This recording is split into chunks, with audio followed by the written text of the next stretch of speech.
with Tommy Walsh. You there, Tommy? Yeah, I'm there, Joe. Good man, great to have you with us. So you were just saying there we were reflecting on the weekend and you went to Walsh Park for the Tipperary-Waterford game.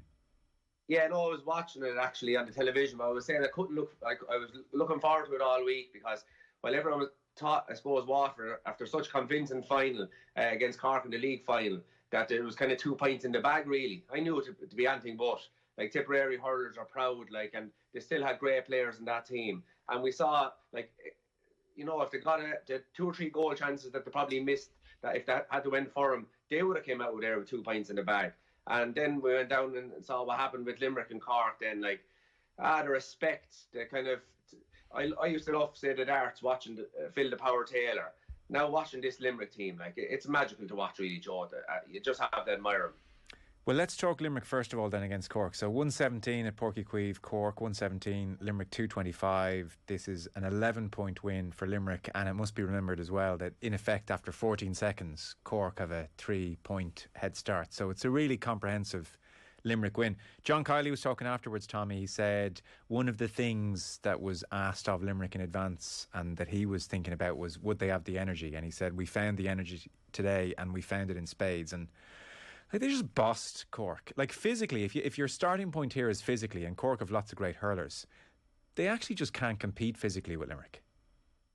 Yeah, and in early days, they were the one team that could take on Limerick. You would hit the ball fast, run action fast up front. But now, definitely, Limerick have the total upper hand of them. But I definitely think we have to look at the bigger picture here, Joe. I was looking at the results over the last 3 years, Limerick. They've played 15, say not including the match last weekend, they've played 15 championship games. They've won 12 and lost 3. Of them 12, Joe, they've won 9 of them by more than 8 points. And the other one of them, say the 10th game then, that they won by 5 points, Joe. That was against Tipperary last year in the Munster final. Tipperary were up by 10 points at half time. They were hurling them off the park. And it wasn't that Limerick didn't show up that day in the Munster final. Tipperary just bossed them, they hurled them off the park, they followed their runners in the half-hour line. So out of them, 12 games they won 10 of them convincingly. So this Limerick team is bossing everybody around as far as I can see. You're talking about physically, Joe. Again, I was looking at their sizes, right? They have 2 lads 6'5", Kyle Hayes and Gerard Hegarty. Yeah. They've 1 lad 6'4", Diarmaid Burns. They've 1 lad 6'3", Dan Morrissey. 6'2", they've 4 guys. And they've another 3 lads 6'1". So listen, I'm not sure about the maths, but there's 9 or 10 of them there over 6'1". Yeah, it's very hard to out physical those guys. So I think one learning point if you're going to try and take on Limerick from the weekend is there was a great statistic going around on WhatsApp there today. Sean Flynn had a WhatsApp going around, so a guy supposed to do great analysis, but they pushed 4 Limerick guys for their own sharp out to push 4 lads in the full back line, 4 lads in the half back line, and then maybe 1 midfielder. So they have the numbers, and coming out with that size and strength, then it's very hard to stop him. You look at the repositioning of Kyle Hayes. So everyone thought if they reposition him, Joe, they put him up centre forward, where he is such a great start to his Limerick senior career. Yeah. But they didn't. They put him in a 2-man full forward line, kind of full forward. So when Cork went with their sharp hook outs, like, even though he didn't have many possessions himself, Kyle Hayes, in that first half, he let no one past them. And sure, that's how they kind of got the goal that way as well. But yeah, you're right. And that's, well, no, you brought up the point I was hoping to get to, which is of Limerick's 225, 220 of that was from play, and 216 of their 220 came from turnovers. So Cork, they were damned if they went long, and they were damned if they went short. When they went long, that Limerick half forward line and midfield are funneling back and they're picking up all the breaks. And as you mentioned, Diarmaid Burns and his friends, they're able to win the ball in the air anyway. Cork forwards couldn't win their own ball. And then, in particular, when Cork tried to build it up short, Tommy, this green wall, as it's being talked about, across the half forward line, was literally impossible for them to work through. And the 2 goals came from turnovers. As I said, 216 of 220 came from turnovers. I don't know. What do you do if you're Cork in that situation? But like any team trying to build through the lines, and I guess that's what's going to make next Saturday with Waterford so fascinating, you have to be razor sharp to find a way through that Limerick wall. Yeah, and I'm wondering, can you, Joe, actually can you, like against other teams, yes, go with that game plan, but against this Limerick team, do you have to find another route? maybe more direct and maybe, bring all your top physical players, but top hurlers out in the middle third where Limerick, I suppose, are getting a lot of their scores. But like, if you're trying to come out past Kyle Hayes, right, he's the first lad you have to get past. He's 6'5". Then you have to get past the half-hour line with Garrow Hegarty, who was 6'5", and Tom Morrissey, who was 6'1", and they're showing Will O'Donoghue up there as well. He's huge as well. So I definitely think coming out to the lines is probably not the way to go against this Limerick team. They seem to kind of, like, a good few balls went back to the goalkeeper for Cork, but they were happy enough to see him do that. Like, Kyle Hayes was nearly taunting him. He nearly, come out, and then he'd back Kyle Hayes and mark his own players. They'd come out a little bit, but we don't mind if you hit. We want you to hit long. So, yeah, I think this Limerick team, but you're talking about turnovers, they win so many scores with turnovers. But I bet you the next day they'll probably win it another way. Yeah. Like, I think they had 10 scores, Joe, from their back line alone. Barry Nash top couple of points. Diarmaid Burns is in the, he's in the form of his life. He scored 6 points, 3 from free, 3 from play. They're just, they can hurl you anyway. Will O'Donoghue, there was one interesting passage of play. I think it was Dara Fitzgibbon got the ball near the end and he sold it up along, say the new stand where up along where the managers are. And Will O'Donoghue and I think it was Conor Boylan, they chased him. They had no chance of catching him, right? But a little bit of kind of panic set into there if it's given in, and he hand passed it up the line to nobody.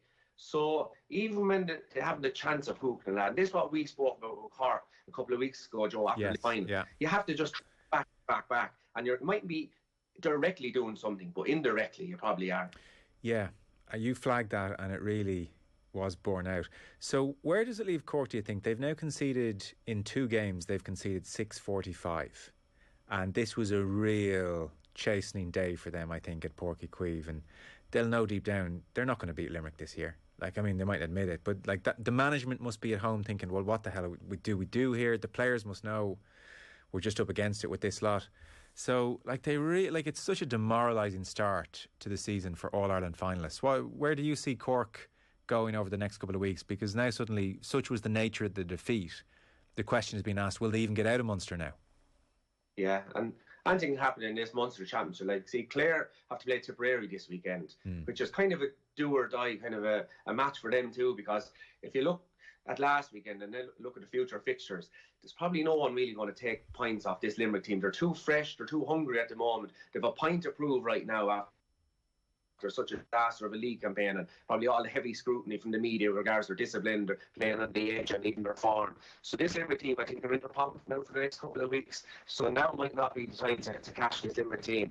So Cork will be playing Clare in 2 weeks. So depending on how Clare come out this weekend, it could be probably like a knockout championship game when Cork play Clare.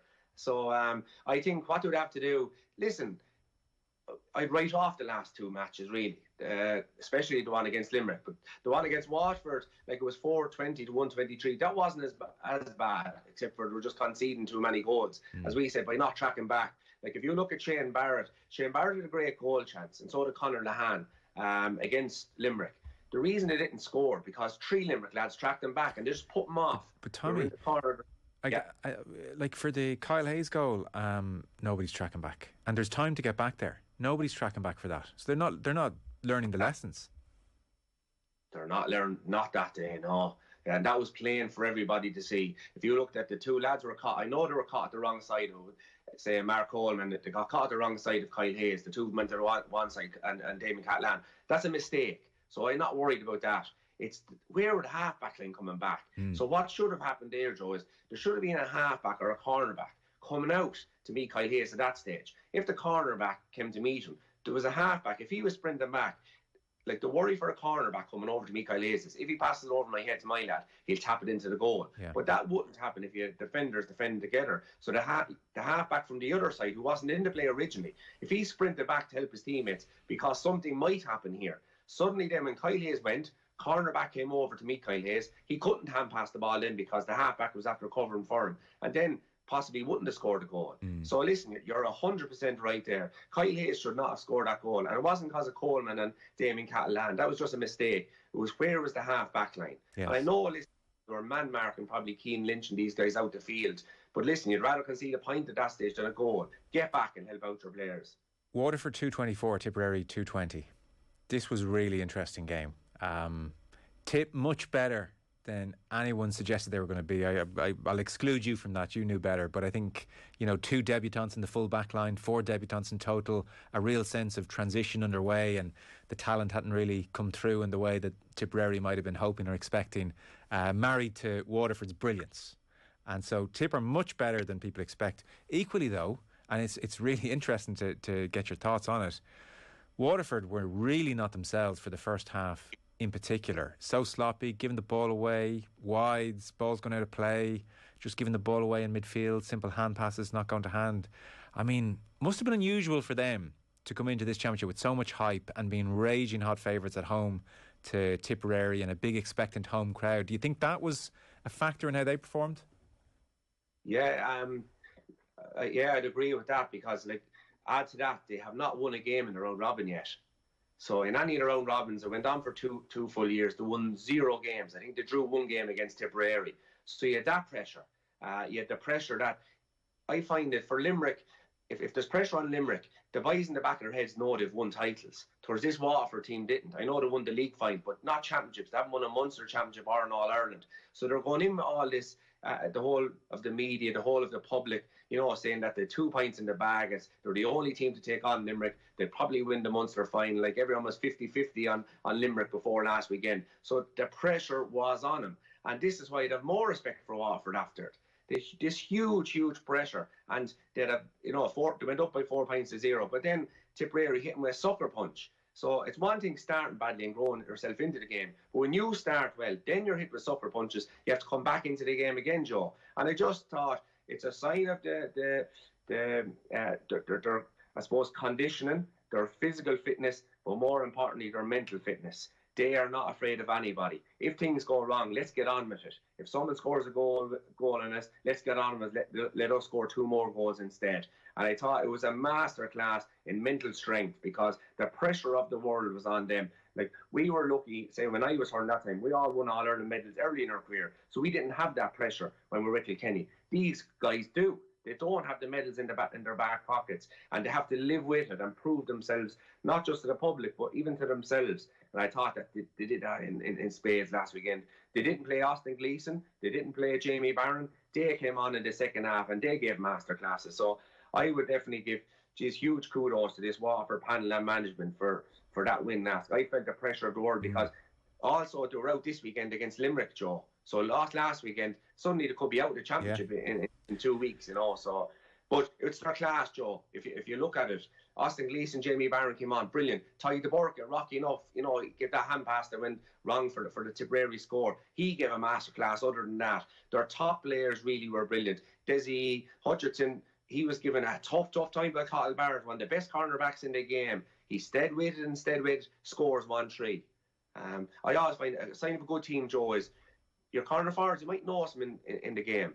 Look at the score sheet after it. 2 points, 1-2, 1-3. And Desi Hutchinson, a genius. He's a genius. Tip much better than we all thought.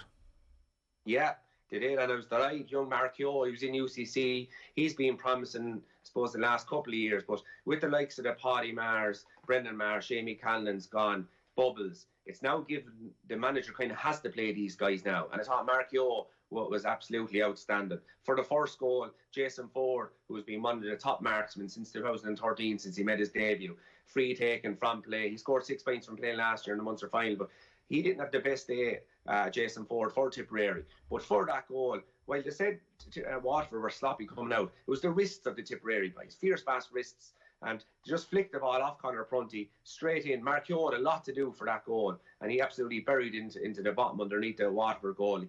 For the second goal that Mark Keogh scored, Joe, he was outstanding again. He had to go through 5 or 6 Watford lads. Again, a real risky shot. Like a guy that's hurling since he was 4 or 5 years of age. But I was delighted for Mark Keogh, because he's been hanging around a while. I was delighted for Noel McGrath.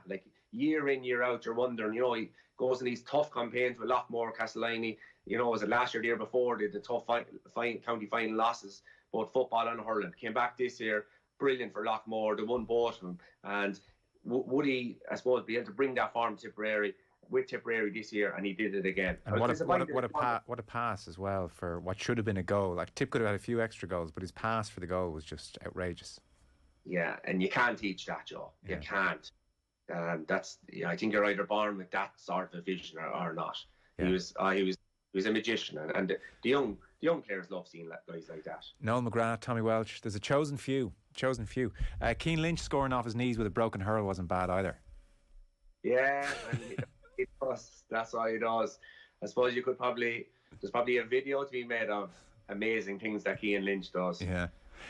So Limerick Waterford 7 o'clock Saturday. It's going to be on Sky. A lot of people are going to be watching this. I do want to touch on Wexford Galway. Who's going to win here between Limerick and Waterford then on Saturday, and how important is it? Yeah, it's not as important now because both of them won their first games. But it's probably an important game for the rest of the country. Say, I suppose everybody other than Limerick.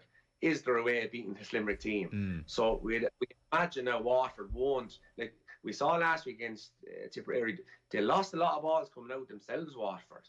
So will they go with that same tactic of short ball to the full or half back line and trying to bring it out past? If they do, I think they'll be beaten badly if they do. Right. I think they will have to vary it somewhat.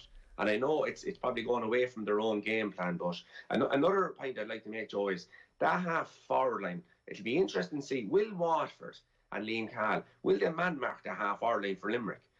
Because I think when Limerick come out in the All-Ireland final last year as well, when they come out with these balls, their half forward line, Growth Hegarty, Tom Morrissey, or Keane Lynch, listen, to be honest, one of them tied up because they man marked, but the other two seem to always be acres and acres of space, and they're able to bring on and do what they like with the ball after that. So is the opposition, and we'll say if we look at the Watford, that's who's going to be taking them on this weekend. If it happens next weekend, is it that the Watford half back line are not picking them up, as in going, touch tight to them, or are they just letting them off and kind of letting them run out the field on their own? So it'll be very interesting, I think, passage of play for everybody to look out for. Will the Watford half back line leave the Limerick half forward line free space, because they're killing everybody out there? Yeah, geez, best of luck to you, man, Mark, and those lot. Can you ask Tommy about the Galway-Wexford game? I thought the standard was atrocious compared to the Munster games. Is the Leinster Championship completely inferior to Munster? Is this the camera, is it?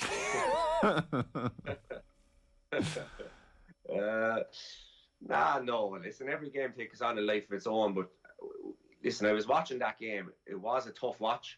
But I would put it down to, I felt Wexford definitely went back to more traditional game plan in the league, Joe. But then when they conceded so many goals against Watford up in Nolan Park in the league semi-final, it looked like to me, watching on television, that they changed things around. They had only one or two forwards up front at any one time. And it was a case of going back to, remember the days of you had huge amount of numbers, like in the football, back in defence. Yeah. Ball goes up, loads of kind of rucks and that, and out they come. Yeah. And you might get free. So it was tough to watch from that point of view. But no, I wouldn't agree with the standard of Leinster. Absolutely not. So, like, the Limerick Cork game was in Páirc Uí Chaoimh, a big pitch. Wexford Park is a small field, and it was full, packed to capacity. So it'd be interesting to see when they get to maybe the bigger fields, I would have thought it would just be taken as a general acceptance that Munster hurling's better than Leinster hurling, no? No. The general standard? No, I don't think so. Like, sure, you have Galway, Wexford, Kilkenny, Dublin, well, but say Galway. But how would any of them do in Munster? Probably win it. Tommy, come on. Why not? Well, sure. Look at the league. Look at the league. I know it was different. Listen, it was different, but that's the only thing I can compare it to. Wexford came out of the league in Cork. That was the kind of mainly Munster group. Last two All-Irelands are all Munster. I'm not saying it's always been this way. Like, obviously, you played on maybe the greatest team we've ever seen, but I know of late. Well, Limerick are dominating everybody. But like, if you go and look at, say, if you look at All-Ireland victories alone, like, you'd say Leinster was better than Munster from 2000 up to 2015. That's because your crowd. Yeah, but they weren't. Like, Kilkenny that time, Wexford were poor that time, around the mid-2000s. They're only after coming back into the back. Nah, listen, I get your point. I'm only, listen, I'm from Kilkenny, I'm from Leinster. I'm not going to start. No, I know. Tag now, but, but anyone from Leinster will get, I think bar Limerick at the moment, everyone else is a 50-50 game. Well, that's probably fair enough as well, and we're judging it off one weekend. Galway, a last one. Galway will be better for that. I mean, Shefflin, I suspect, was fuming on the drive home because Galway should have won that game, shouldn't they? Yeah, they should have won that game. You know, they were well up coming down the home stretch. Probably changed on Conor MacDonald's goal. You know, kind of a goal out, nothing really. A lovely little flick like the Keane Lynch's, and these like flick into the hand out, nothing. Got hooked, then kicked the ball into the back of the net. Well, he tried to kick it. He pulled on the ball into the back of the net, but probably changing in injury time with the free. You know, it was a hard one. You could make a case for the referee. You could make a case against it, but sometimes the run of play goes against it. Like if 99 times out of 100, that referee doesn't call that free, Conor Cooney puts the ball down and they win by 3 points. Next minute the call comes and they lose. But listen, winning is a habit. Winning is an art in itself as well. So you probably have to learn to win out those tight games. And I'd say Galway people were fuming going home, you know. Well, he blew up the Galway free after less than 12 seconds and he gave Lee Chin about 18 seconds. It was the crowd. Crowd got involved and then that was it. Yeah, like I think, Joe, when you look at the stats, and this is the whole, like when you look at the stats of it, and they played it on the Sunday game, and there was a few WhatsApps going around, yes. But in fairness, like when you're watching the game live, it did feel like kind of Galway were taking too much time. Like I wasn't surprised when he blew it up, and I didn't notice Lee Chin's. So like, you know, I can understand. Yeah, there was a difference in time, but it felt different. Right. But listen, they don't usually call him, Joe, so maybe they will feel hard done by. But I definitely wouldn't blame the referee either. I wasn't surprised when he blew it. Like, okay, you know. Well, listen, interesting couple of weeks coming up. Tommy, thanks so much for your time. Appreciate it. Talk to you soon. Yeah. Joe, see you later. Bye-bye. Bye.